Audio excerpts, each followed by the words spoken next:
and there'll be prayer time, and at the base of the lift there'll be all of the team in unison praying. So it's a phenomenal cultural experience for me personally. But अस्सलाम वालेकुम रहमतुल्लाहि व बरकातुहू। Video में आगे बढ़ने से पहले तमाम लोगों से रिक्वेस्ट करना चाहता हूँ, हाथ जोड़ कर रिक्वेस्ट करना चाहता हूँ, देखें दुआ कर लें कि अल्लाह पाक इस बंदे को इस्लाम जैसी दौलत से नवाजें, क्योंकि इस बंदे के पास कुरान जैसी दौलत पहले ही पहुँच चुकी है। आप लोग भी जानते हैं, और अगर आपको याद हो, एक साल पहले पाकिस्तान के विकेट कीपर बल्लेबाज मोहम्मद रिजवान ने मैथ्यू हेडन, जो पाकिस्तान के मेंटोर हैं, इस वक्त वर्ल्ड कप में पाकिस्तान टीम के मेंटोरशिप के तौर पर उनको रखा गया है गुज़िश्ता साल की तरह, उनको मोहम्मद रिजवान ने कुरान पाक गिफ्ट दिया था, जिसका खुद मैथ्यू हेडन ने बताया था, और ये भी कहा था कि मैं गाए बगाए उसको रीड भी करता हूँ। उसके बाद भी वो कहते रखे गए कि कुरान पाक का वो मुताला कर रखे गए। आज हुआ क्या है, आज बेसिकली मैथ्यू हेडन ने अपने घर पर तमाम पाकिस्तानी खिलाड़ियों की दावत रखी। इस दावत के अंदर भी उन्होंने पाकिस्तानी खिलाड़ियों की तारीफ़ें की हैं कि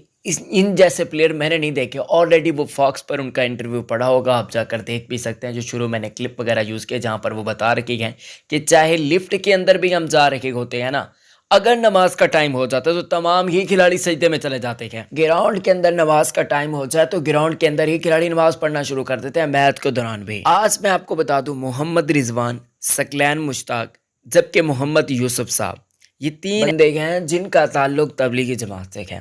जबकि इसके अलावा शादाब खान हो गए, बाबर आजम हो गए, अक्सर गाए बगाए इनको भी मरकज़ में देखा जा सकता है, यानी कि वो मोहम्मद रिजवान के साथ गए होते हैं या फिर तबलीगी जमात के साथ वो भी वक्त लगा रहे होते हैं। इस चीज़ का असर वाज़े तौर पर पाकिस्तान टीम के अंदर भी दिखाई दिया जाता है, क्योंकि खिलाड़ी दीन के बहुत ज़्यादा करीब होते हैं। तहज्जुद वगैरह मोहम्मद रिजवान तो छोड़ते नहीं। अब उनकी बहुत ही ज़्यादा बनती है मैथ्यू हेडन के साथ, तो ऐसे में बस दुआ करें कि अल्लाह पाक इस बंदे को इस्लाम जैसी दौलत दे दें। यार किसी की दुआ तो कबूल हो जाएगी ना, तो लाजमी दुआ कीजिएगा, और जो फेसबुक पर देख रहे हैं इस वीडियो को ज़्यादा से ज़्यादा शेयर भी करें। वीडियो देखने के लिए बहुत बहुत शुक्रिया। अल्लाह।